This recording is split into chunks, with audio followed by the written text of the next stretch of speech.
Hey, good afternoon. My name is Karl Murphy, the CEO and founder of Get Spiffy, and this is another installation of our Mobile Services Playbook series, interviewing leaders in the automotive space, doing mobile services and fixed operations. I'm excited today to talk to Stephen Jackson. Stephen is the new VP of OEM Partnerships at Get Spiffy, and we are super fired up to have him in the company, and we're fired up to talk to him today. Stephen, welcome to the podcast. Thank you for having me, Carl. Thank you. I'm pumped to be here. Excellent. Stephen is off of a red eye coming out of the field. So we're talking about some of his field experiences. Um, Super exciting things going on there.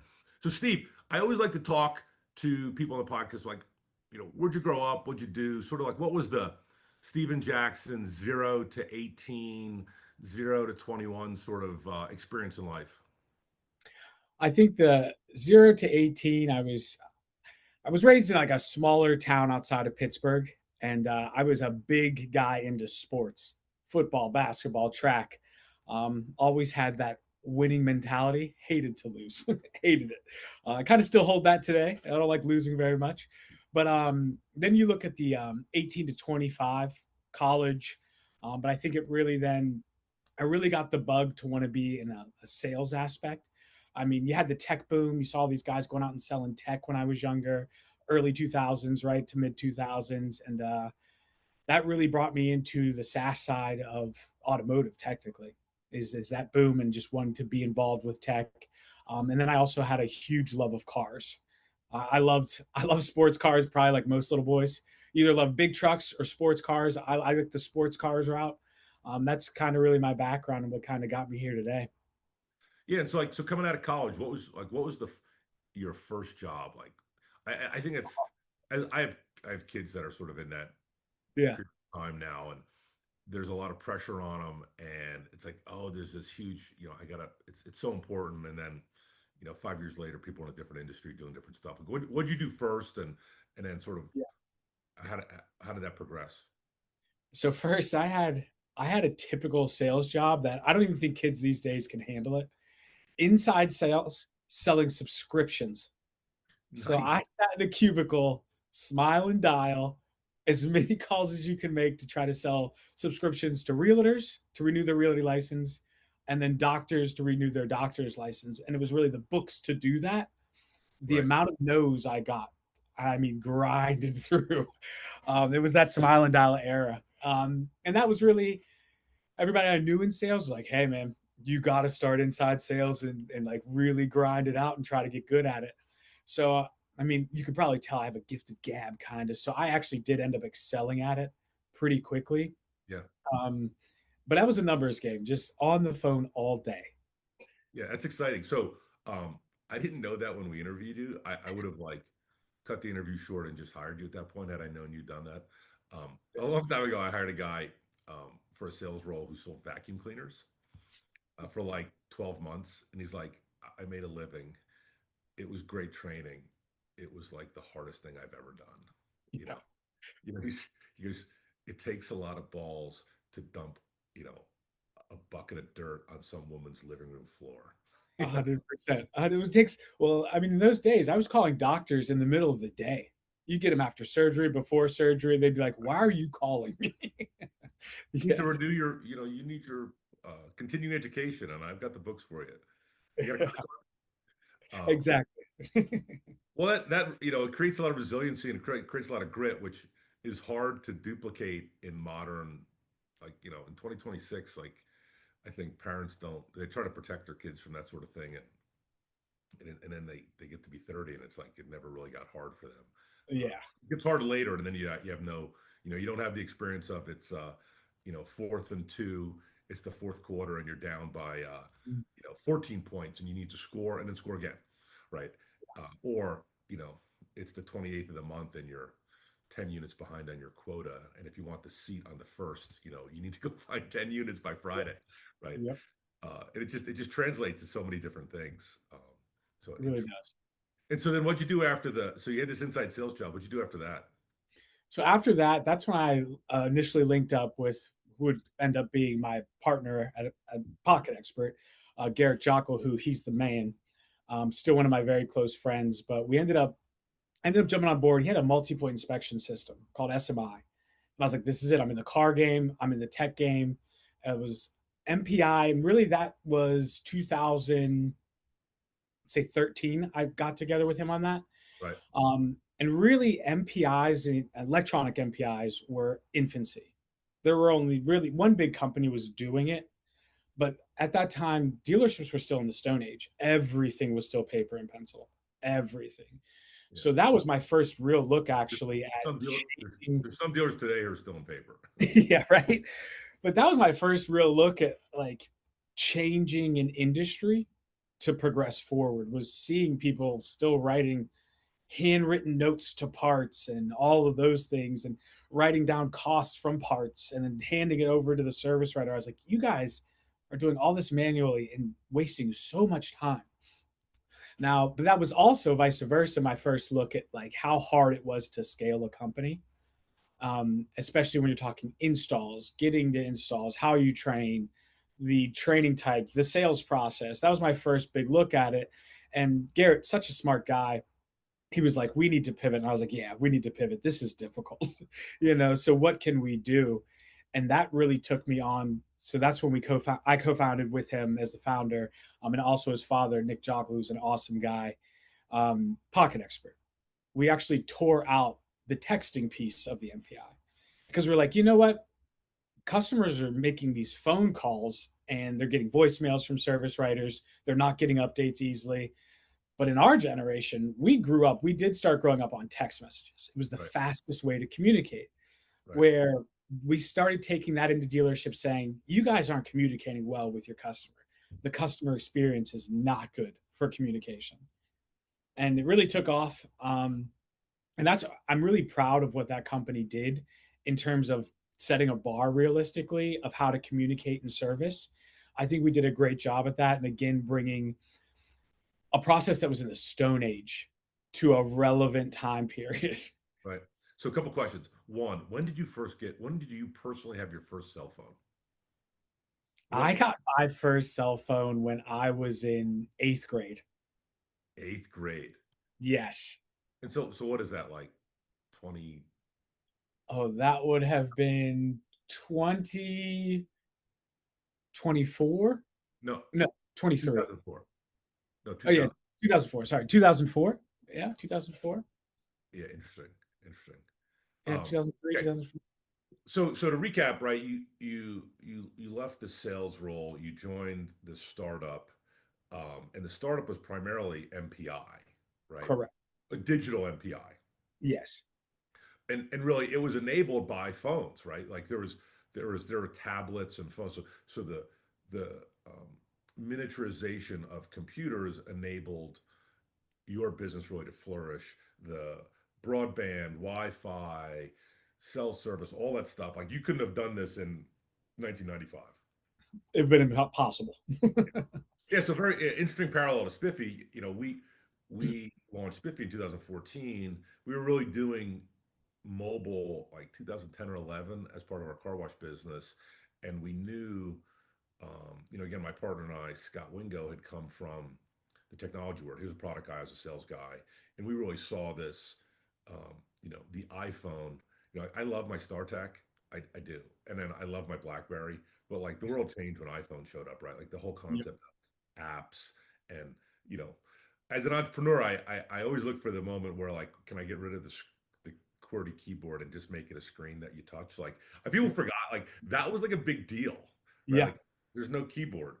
And like I remember going to work, senior vice president parametric technology, I'm not using that thing, it doesn't have a keyboard, right? There's people who are people who are now my age, right, rejecting the evolution of technology, and all that stuff was so impactful, and it unleashed so much digitization of processes. Um, so, one, I think for the audience, if you're not an entrepreneur, you really need to understand how incredibly impressive it is to one, join a company, two, spin a company out and start it up, and then 15 years later still be friends with that person. Like that's a non-trivial task. It's not common, right? Yeah. There's a lot, and people read about again, I think the popular media, whether it's CNBC or the information or book culture, there's a survivor bias. Like, and they only tell stories about people who are crushing it. They don't tell you about all the stories that failed. And I talk to so many entrepreneurs. I mean, probably, I don't know, a couple of months call me and they're talking about the business, the industry starting up. And I'm like, you got a partner? He's like, no. Or you have a partner? Like, yes. I said, are you and your partner ready to go to war? Like, what do you mean go to war? I'm like, I don't mean like flak jacket and hand grenades, but like it's gonna get hard. You know, Mhm. the banks are gonna call your loan. Um, Important clients are gonna like fire you, right? The product's not gonna work. You're gonna run out of money. Your family's gonna wonder where the check's coming. There's like this Yeah. whole thing of stuff that happens, and there's so much chaos. And I think one of the things that impressed me about you was I'm still friends with this guy 15 years later. We built the company, incredibly difficult. Again, make it 10 years as a company, that's like less than 1% of companies make it that long. And then to actually have significant revenue and sell it to someone in a way that like, I had more money than I started is is so incredibly rare, right? And people just don't talk about that. And so it was a huge attraction for me to bring you into the company because we've been around a while, but we still I feel, again, I'm biased, um, but I feel like we have this entrepreneurial culture, we have this customer focused culture, and we have this go fast mentality, like not necessarily go fast and break things mentality, because at a certain level, the Ford Motor Company's not happy when the software breaks, right? Or the customer's like, it's 3 o'clock on a Thursday and we need to like run payments, and if like the payments don't run, they get upset. And so it has to have a very high quality, but we have to go fast. We have to be, you need to have this paranoid optimism. Like things are going well at Spiffy right now, but I worry about the next Steven Jackson who's like 25 looking to like take a shot at me or the company. Um, and so, what do you think? So, I'm still pulling on this entrepreneur teamwork success thread. What do you think makes or made you and your partner successful together? Like, what are the qualities, the things that made the two of you successful, and that made that partnership last and be so successful? Like, what is not obvious? Um, that's a great question. I look at it as we both had the same mentality as a team, and we had that very and it's rough nowadays too because you have like the transfer portals now and NCAA and like that I team hate the mentality. transfer portal, by the way. Publicly stated, I hate the transfer portal. Yeah, we had that. If I'm on this team, we're gonna ride together. We're gonna die together mentality. So, like you mentioned, we argued. There's no doubt we argued. We had fights. But we came back together as a team at all points in times. And I give credit to Nick a lot of the times because Nick was older than us, but he really brought us back in as like almost a coach, saying like, "Hey guys, we're getting through this. Let's Yeah, figure it out." Nick's the dad. Yep, Nick Scary's dad, and we're getting through this. And I give him a lot of credit to make sure we came back to the table and came together as a team. And we always would work it out, figure it out. And so that team mentality is the thing that a lot of people I don't think see, especially nowadays, where I thrived on that, knowing that I had somebody that was always going to back me up. Um, and I can't put words in his mouth, but I think he did too. That if we were going to do a fight together, let's call that a deal. We were going to back each other up, and we just played well together in that team mentality. Yeah, interesting. It, uh, it it is incredibly similar to my experience with my partner Scott Wingo. Um, it's a very not well known fact that Scott and I are both only children, and so we Okay. sort of like run through the world the same way. Um, and there's like this self confidence that comes from that, and there's sort of this like, f you, I'm gonna freaking do it myself sort of Mhm. way. And then it's just the like you're okay being alone. Like, you know, I my mom talks about me playing, and I grew up in this neighborhood where like it was an Irish Italian neighborhood for the most part, and so like every family, like if you didn't have four kids, like you were sort of like substandard as a family on the street, right? It's like every family, there's like, and I don't know, for whatever reason, they made a lot of boys on that street, right? And so, you know, you want to go play baseball, it's like, the Borelli showed up with six, the Koenig showed up with three, you know, the the Magatucci showed up with three, and then there's Karl Murphy alone, right? And so you just had to like, elbow your way in and deal with that. And Scott and I were like that. And so we had this sort of worldview that was very similar. And then I would tell you, we both were very aligned. And this is, I think, very important as I talk to young entrepreneurs about how big we wanted it to be. Like, we were both like, we can go get jobs in a company and just sort of like make a decent living. And quite frankly, that's easier, right? Um, it's easier to be successful. It's easier to actually make money. Easier in the sense that there's less risk, right? Yes.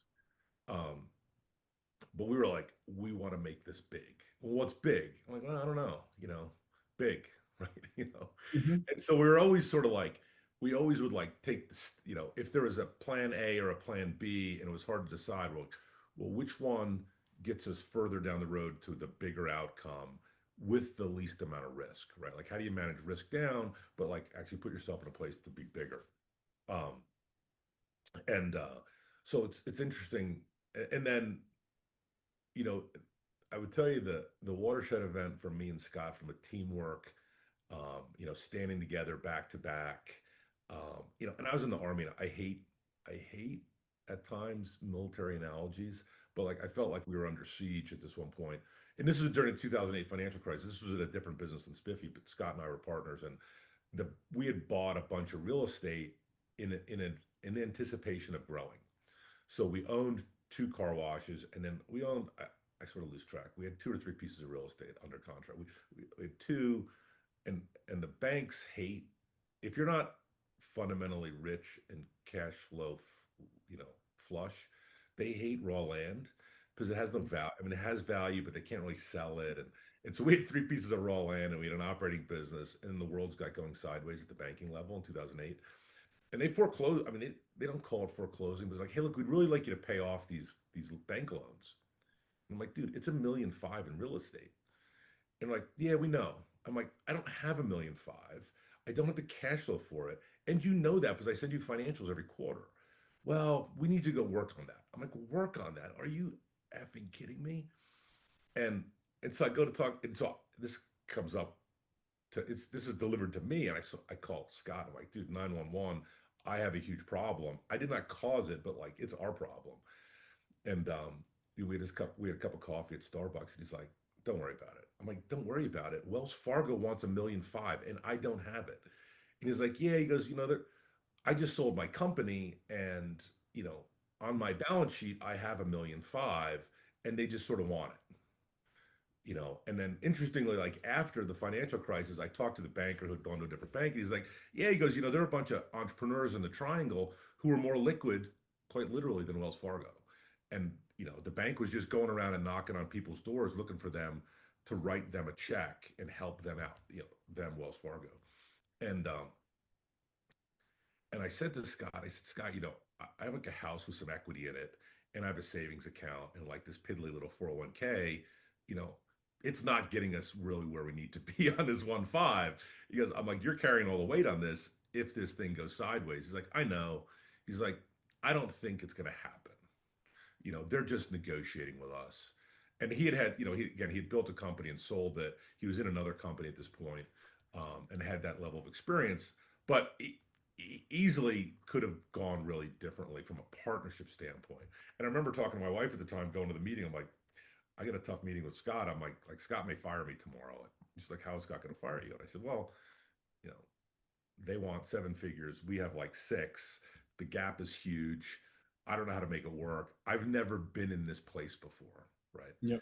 Um, and so, um, but again, it's just, and from that point on, I realized like we're tight. Like, Yeah. we just keep communicating, keep fighting to the outside.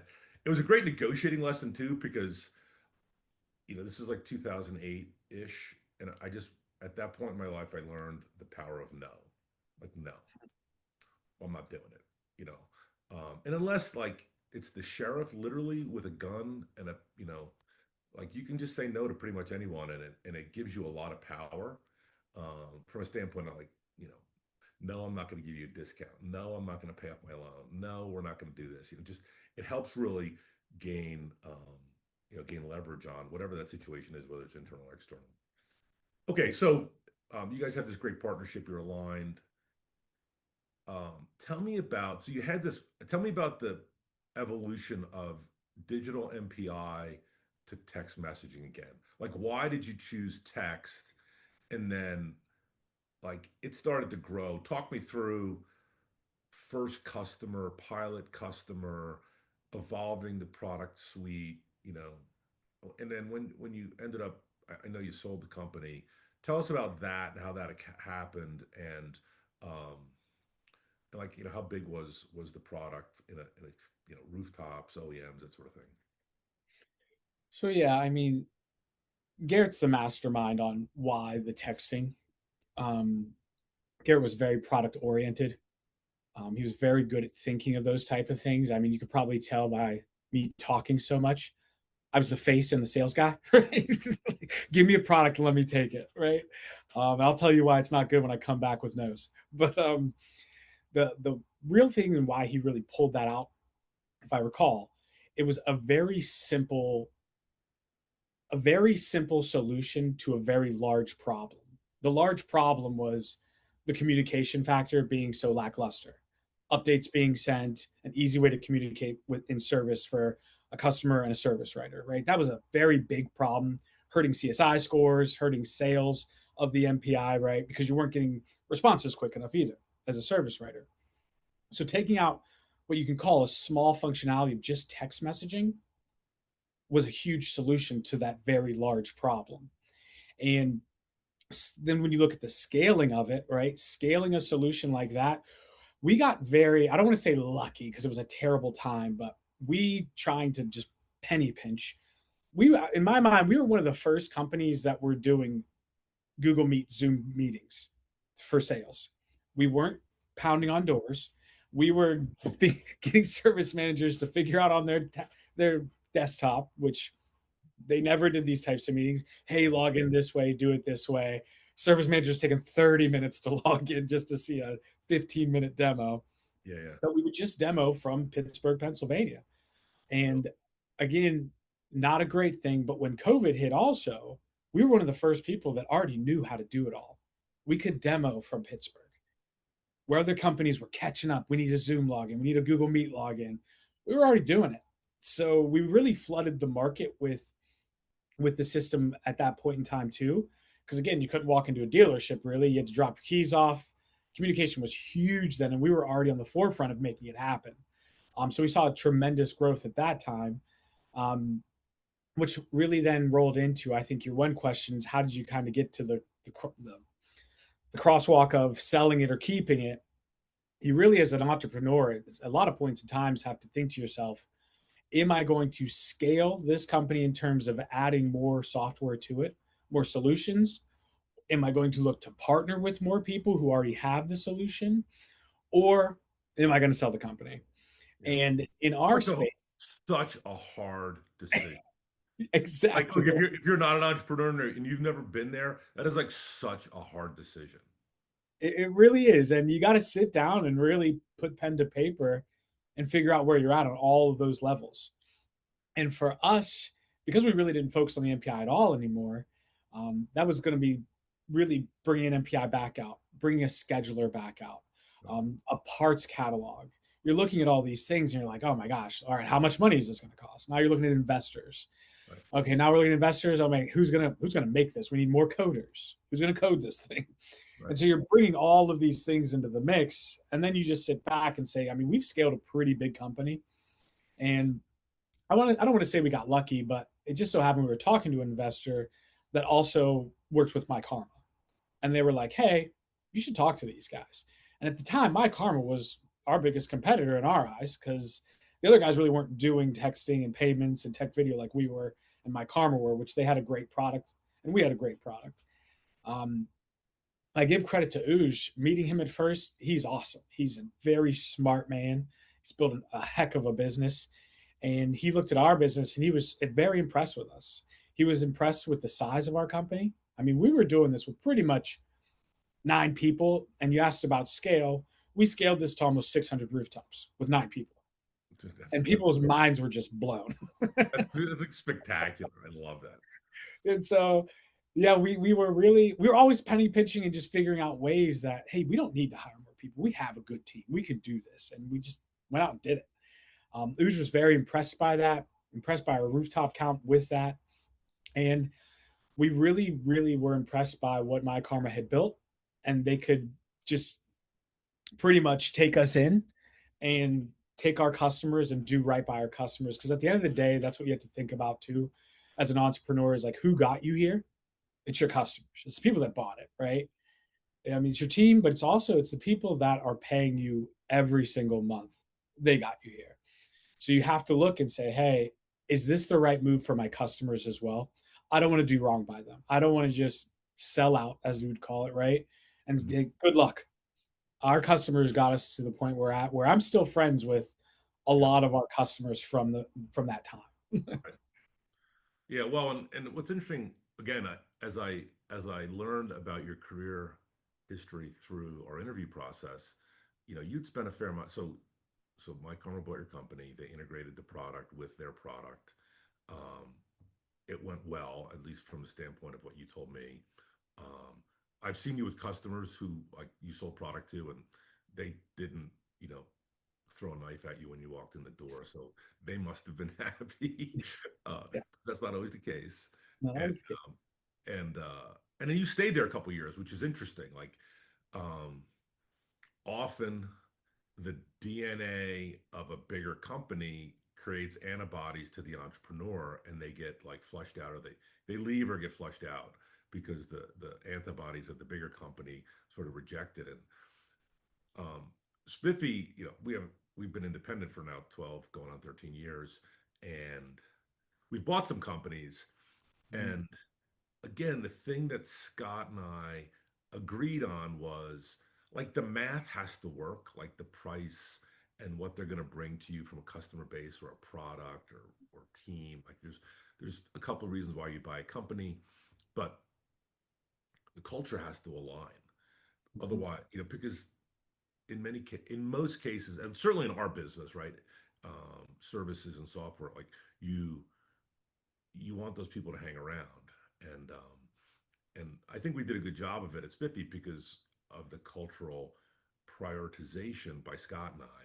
And it's interesting, like internally, I'd come back from a meeting with, like, so generally how it worked at Spiffy was like somebody would reach out to Scott. He was the CEO, and he's like, hey, go talk to these guys. And I'm like, what do you want? He's like, well, I'm thinking about buying them. I'm like, why are we buying them? And so we'd have this, well, what's the price? And so he and I would have this discussion. He's like, look, just go see if it's going to work. Like, because at the time, he ran the headquarters, finance, engineering, marketing, and I ran operations, which was like the bulk of the people. And like these companies we're buying had to like fold into my organization. It's like, look, they need to fold in. You need to be able to work with these guys. Um, and we're big, in most cases, we're, the bigger team. So they have to align. And I'd come back to the meeting and talk to other executives. And because we looked at some, and I'm like, no. Why? I'm like, well, I have several descriptive terms, none of which are appropriate for podcasting. I'm like, no, I don't trust them. They're lazy.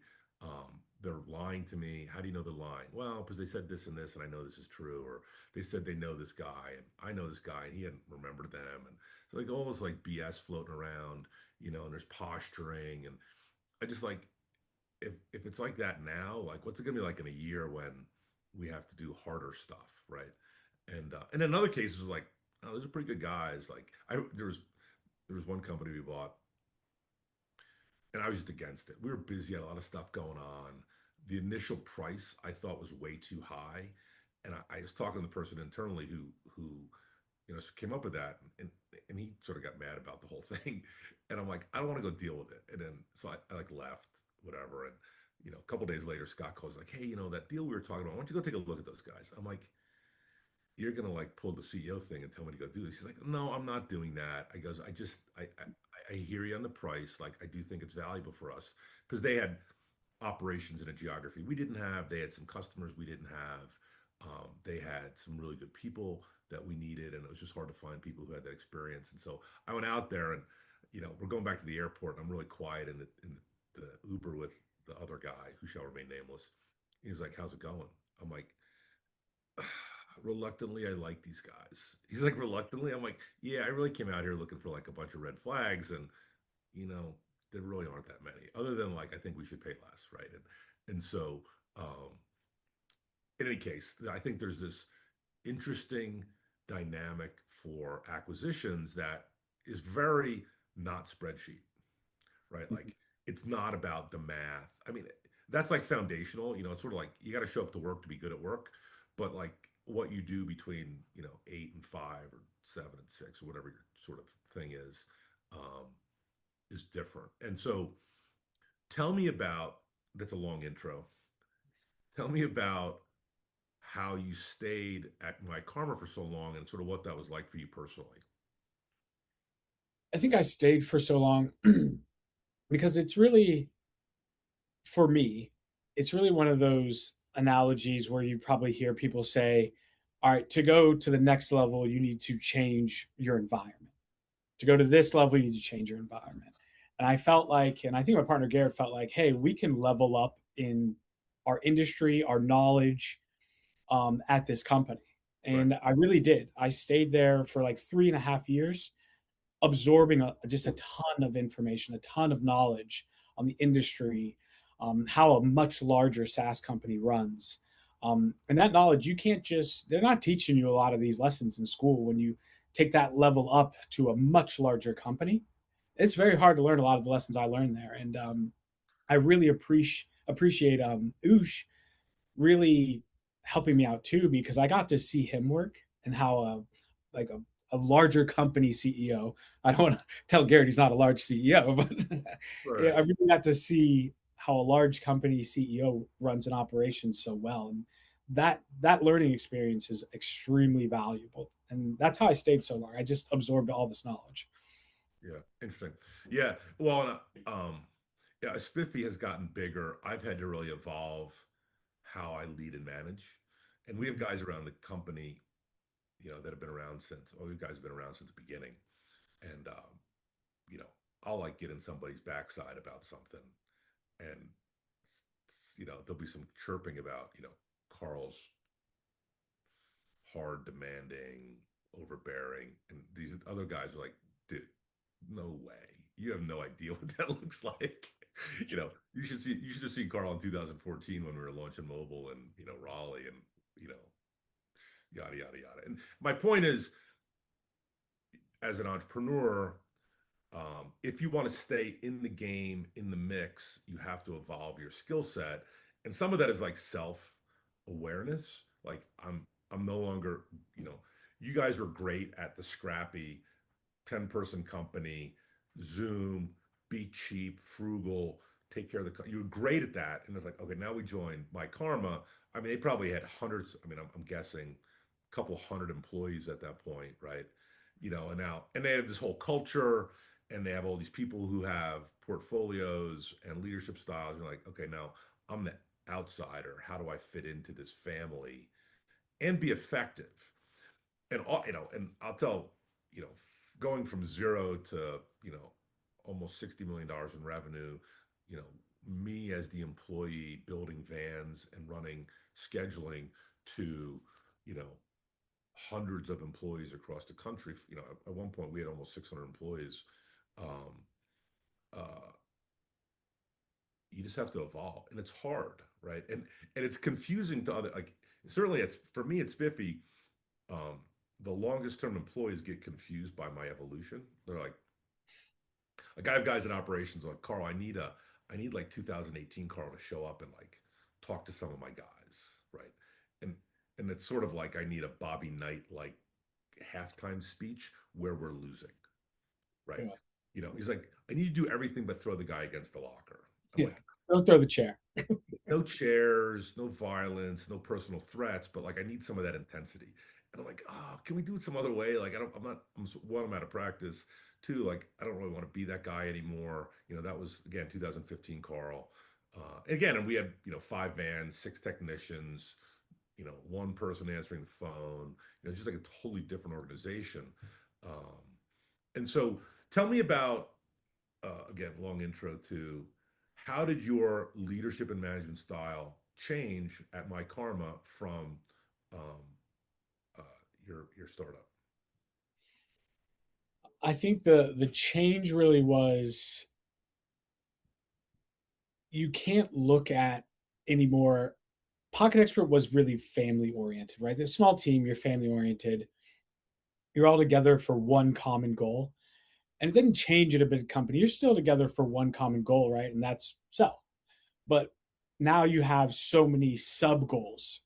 And I think that's what really I had to change and adapt to is how many sub goals there were and how my goal intertwined into those sub goals. And you have to learn to, I had to learn very quickly how to navigate that because this department, their goal around our main goal is totally different of how I'm getting to it. But I need that department to help me out. And I think that was a massive shift. I think you mentioned it. Like I was slotted in.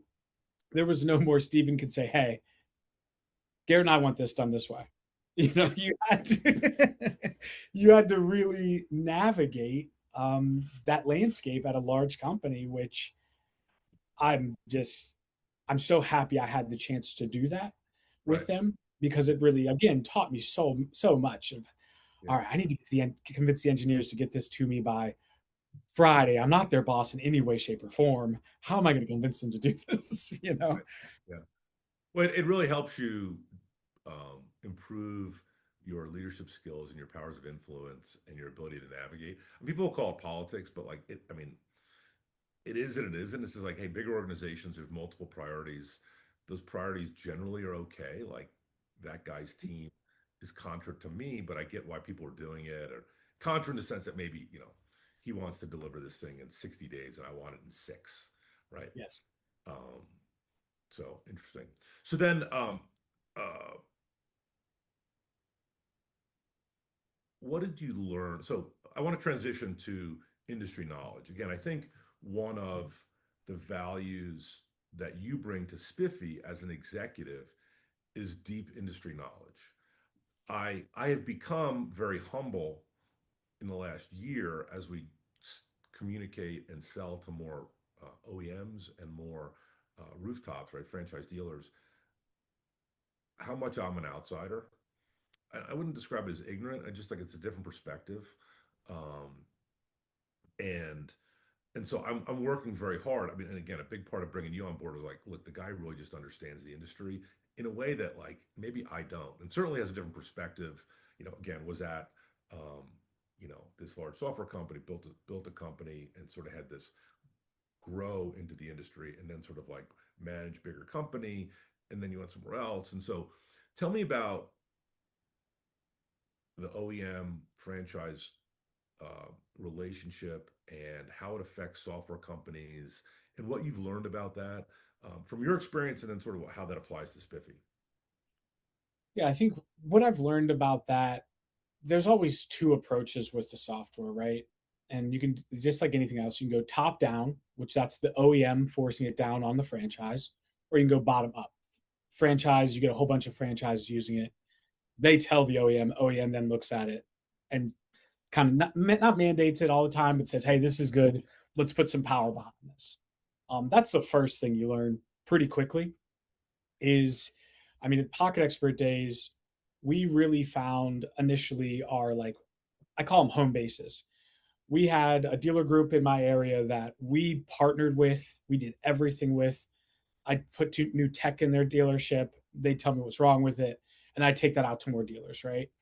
Um, and that's where I really learned the bottom up approach, where then we get a call from the Audis of the world or the VWs of the world. It's like, hey, one of my reps was visiting this dealer and said, you've got a product.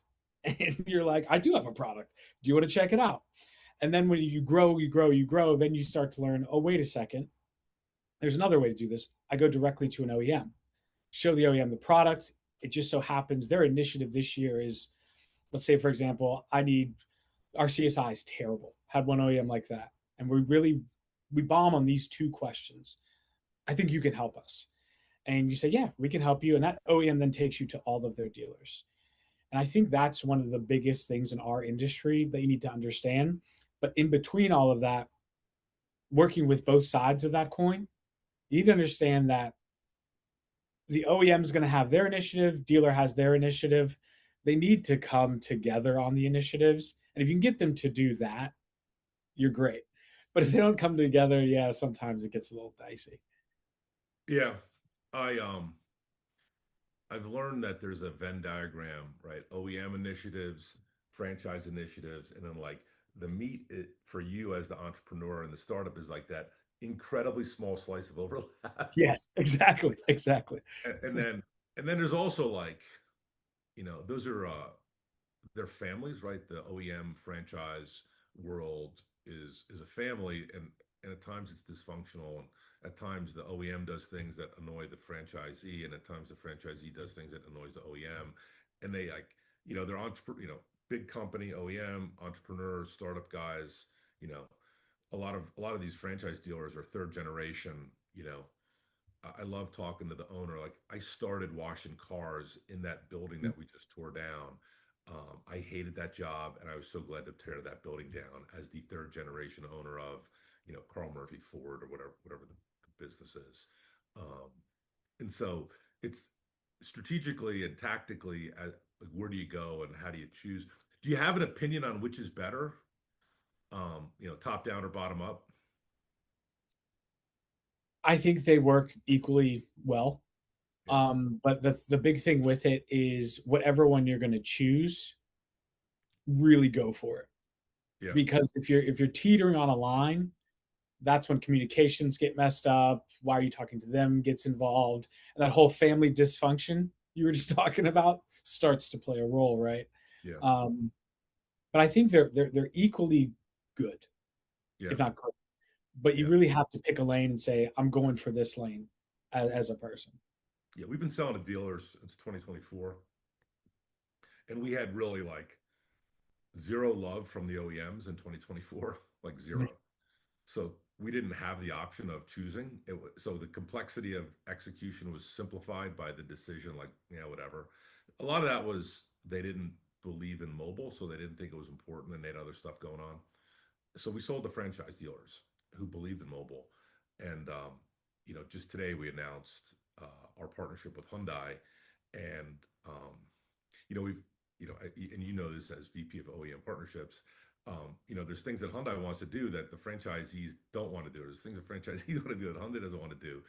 And I'm like, look, to our team, especially the sales team, like, look, we're partners with Hyundai.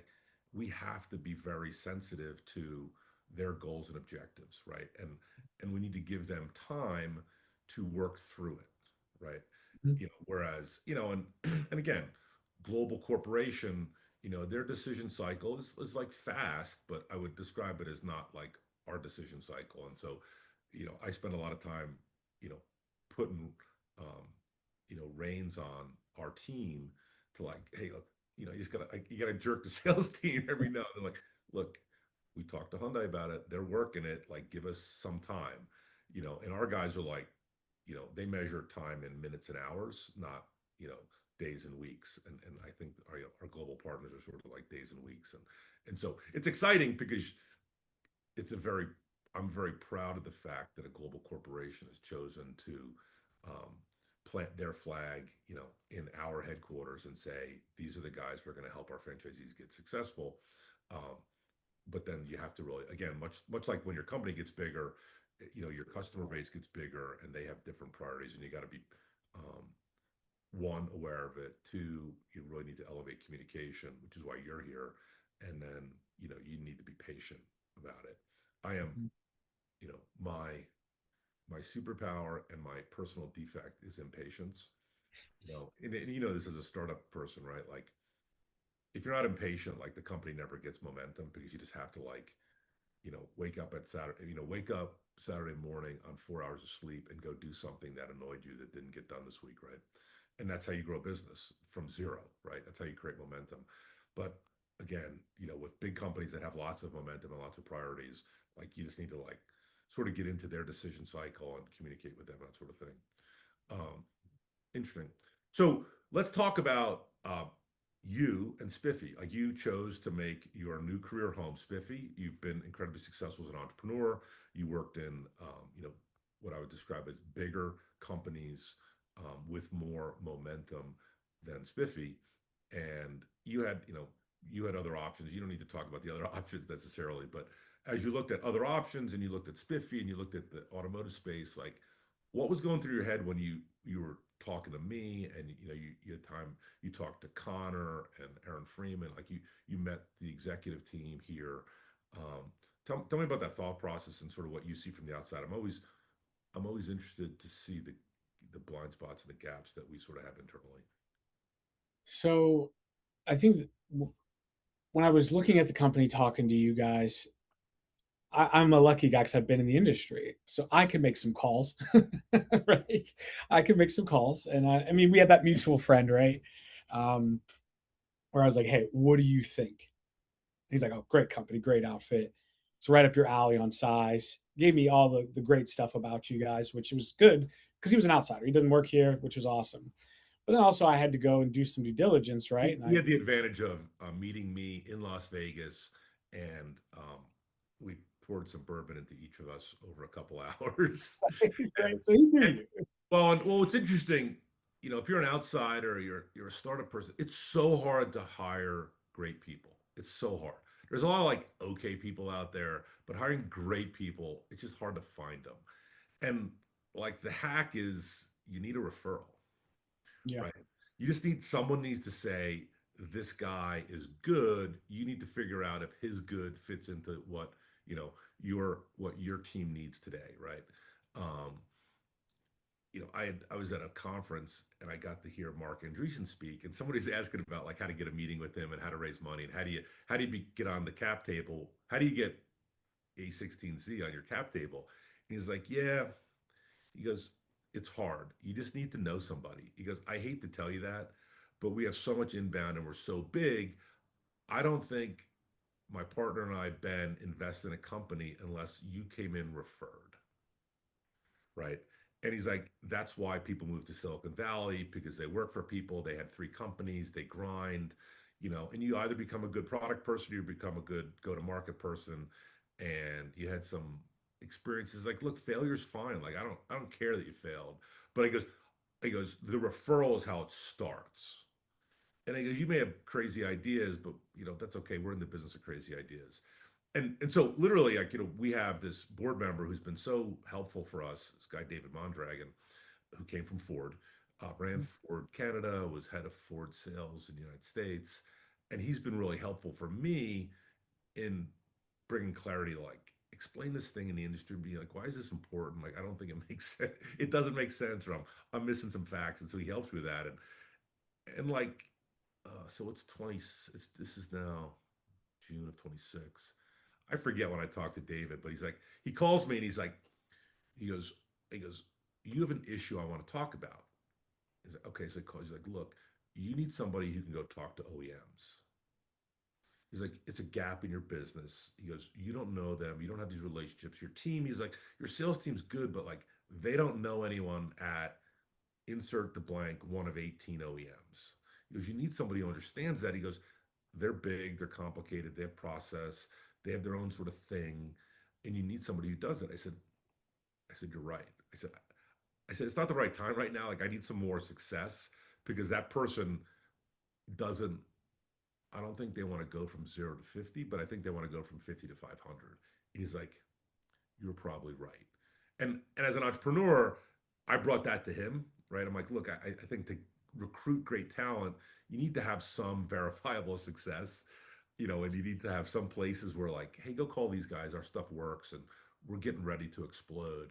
Um, and so he connected me with this guy that shall remain nameless that you and I know, and we had a cocktail at NADA, and we became fast friends, and we sort of viewed the world in the same way, and we viewed problems and sales, and it became obvious that what he wanted to do and where he was not really what we needed, and the cool thing is like you could have a cocktail and come to that conclusion in 60 or 90 minutes with someone, and he's like, what can I do for you? I'm like, well, I told you what my problem is. I need somebody like that from your network because I don't have that network. I need somebody who you know has people they know at, 5 or 10 OEMs because I don't, right? I gotta kick the door down. I gotta ask for favors. I gotta find people, and that's who you were. And so it was interesting. So go back to originally answering that question about what you see in the market, right? The larger market, and what you see and how did Spiffy sort of overlay on that?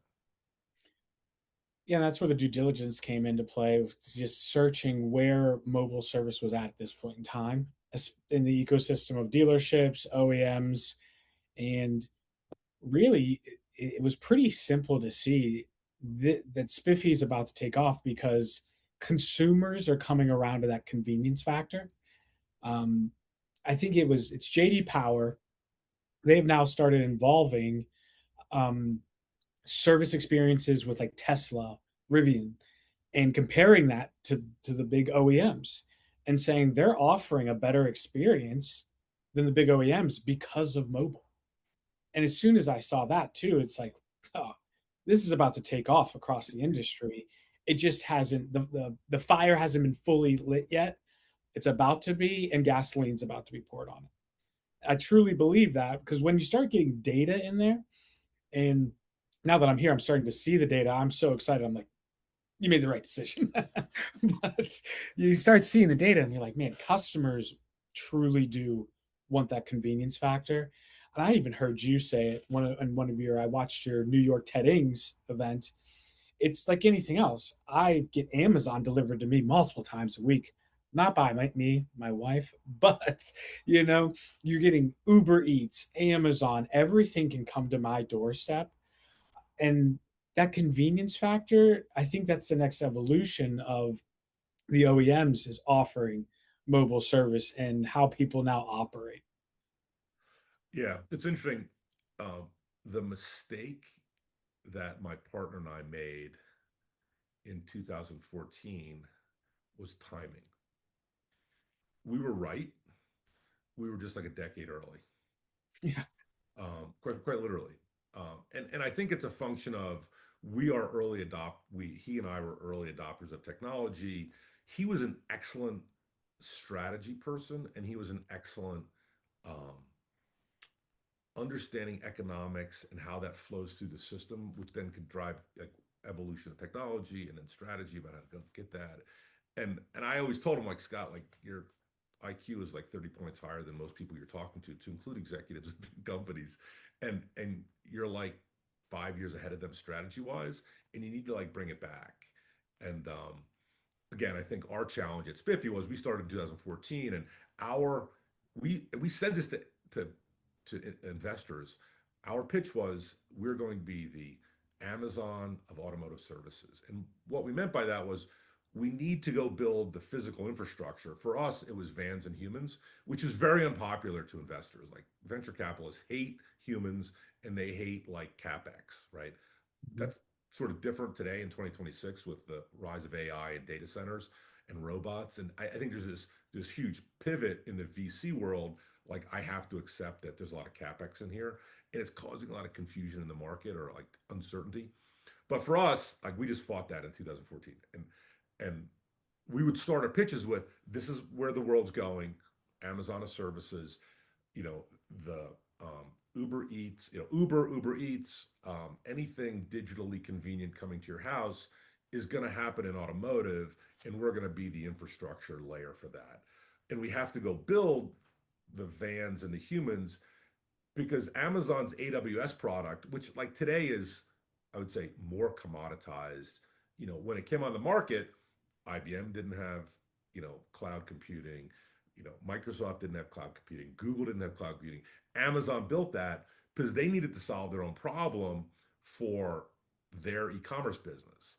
And their AWS was so much better because they had all this experience about, surge capacity. How do these things, what happens on Black Friday? And how do you need to build for Black Friday and then run the economics for, a slow Tuesday in June because that's the reality of the market. And so um, they became so dominant. We had the same pitch, and that's really where we're very fortunate in that in 2020. I'd say 2025 is where mobile became real. Ford had a lot to do with that by putting vans in the field and putting an enormous amount of capital from the dealer and from Ford corporate behind their mobile initiatives. And there's probably 100 Ford dealers that are really crushing it in the sense that they have more than two vans, they're running them every day, and they're impacting metrics. There are a lot of them aren't, and the reality is they don't have an operating system that really optimizes for profitability, automation, demand inflows, all these sort of things that we had to figure out over the last 10 years. Um, and so, it's exciting to have you come in and sort of validate the look. I think we're at this place where we're getting ready to take off. We had, from a customer base standpoint, we grew about 500%, 24 to 25. So end of 25, we had like 5x the amount of customers we had in 24, and we're looking at sort of do that again into the end of 26. Um, what do you see? So, um, Stephen, for everybody in the audience, Stephen got this typical Spiffy training program for executives. Um, you get a laptop, an email, and a cell phone, and a link to Google Drive. Read these 3 file folders with 50 documents in them, and come to headquarters. And then you sort of get toured around with everyone, like, okay, what are your questions? What are your questions? What are your questions? What are your questions? Hey, what's this thing? How does this work? Cool. Here's a software demo. Great. It's Friday. You need to go field on Monday and go talk to customers because you have a quota, right? And so he had this week of training, and then we had a week in the field, and it was awesome. I remember seeing you in the airport in San Francisco, sending you home, and I'm like, "How is it?" He's like, "It's awesome. I have a lot to do." Right? Like everything I thought was awesome. It's arguably even better, maybe than I thought it was. Like the things that I was concerned about aren't really that big a concern. The things that I was excited about are actually better than I thought they were. And then we're going forward. Tell me about, so a lot of intro on that. Tell me about the challenges we have with respect to the market and the things that we need to do over the next, you know, 3, 6, 12 months with respect to OEMs and with respect to dealers. The biggest challenge is really going to be proving with our data that mobile service is working. It is profitable. It will boost your CSI. I think now that we have all of this data and we're getting more from dealerships, we need to start dispersing that to everyone. Because Mm, that's always the biggest question, right? End of the day, did I make money on this van? Right? right. And when the answer is yes, this is how much, it's huge. And I think that that was one big thing too when I first got here is seeing why Hyundai partnered with Spiffy. I mean, seeing the Hyundai pilot and the numbers from it, I was amazed. I was like, oh my goodness, this is a home run. I get why Hyundai sees the value in this for their consumer experience. From a dollar and cents perspective, I get it. But now we really need, it's at the point in time where we need to scream at the top of a mountain, look at what this does, and start shaking people. Hey, this is how you can take your service experience and your whole dealership experience to the next level. This is the evolution. Yeah, interesting. Yeah, we spent. It's interesting. I find that to be one of the more difficult things because mobile has so many impacts on a dealership, and there's so many reasons why a dealer. There's so many top reasons, like the number one and two reason why dealers go mobile, can vary pretty dramatically from dealership to dealership. Some OEMs have incredibly lucrative incentive programs, and they're like, we just want the incentive money, and then some are like, look, and then on the other hand, there's these dealers that have very constrained fixed operations, right? So, they've got 15,000 square feet of real estate, and they've got, call it, 20 lifts in there, and their units in operation say, you need 40 lifts. And like, you walk outside the building and there's like, 4 lanes of traffic, 4 lanes of traffic, 4 lanes of traffic, 4 lanes of traffic. There's no place for the customer to park. Customers park down the street and they have like a golf cart that brings them to the building, because they're in a metro area. And they're like, look, we're going to set up mobile 6 blocks from here, and we just need to give you more. We need more fixed ops capacity, and we can't go build a building, or the building is like we got a 5-year plan to relocate to this other part of town, but like 5 years is forever, so we need a solution between now and then. And so the impact that dealers choose as most important is so broad. It's exciting because there's so many opportunities. It's not like all we do is help complete recalls. Like, and that's like a low hanging fruit to go get your mobile business up and off the ground. Like we're just going to go do recalls, but then there's sort of these other impacts that are out there. Um, what would you so in wrapping up? We're sort of like an hour in. I'd like to wrap up with one last question. If you were to talk to, so you're VP of OEM partnerships. If you were to tell an OEM, what's the number one, or what are the things they should consider when looking for a software and a hardware partner for mobile? Like what's the most important thing for them to look at as they sort of evaluate partners and then sort of evaluate looking at mobile business in their franchise network? The most important thing to look at from like an OEM standpoint is really going to be two things to me. And I call it two customers. And first customer is going to be, how are dealerships already using the system? How are they liking it? Do they see the benefit? That's the first customer, right? The second customer is their customer. How are those customers reacting to it? When you said I just got off red eye, yeah, I was in Florida talking to one of our dealers, and the manager who runs mobile service there, great operation, two vans, packed, they're booked out 3 weeks. And her biggest thing was, I wish that more of the mobile service customers got the CSI survey because I have them call me and say what a great experience it is. And she's like, I wish they all got the CSI survey. Right. So again, I would tell the OEMs, you need to look at those two customer bases. Our customer being Spiffy and the dealer, and then their customer. And that experience alone is huge. Yeah. Interesting. Hey, thanks. Um, Stephen, welcome aboard. I'm so fired up to have you on the team. I love traveling with you. I love seeing you interact with the OEMs and the franchise dealers. You've been a great educator for me, helping fill in these gaping holes of knowledge about the automotive space and the automotive software space, and you're going to continue to play that role. And so, thanks for joining the team. Thanks for making Spiffy part of your career plan. And I'm so excited to see all the success you bring to us. My name is Karl Murphy. I'm the CEO and co-founder of Get Spiffy.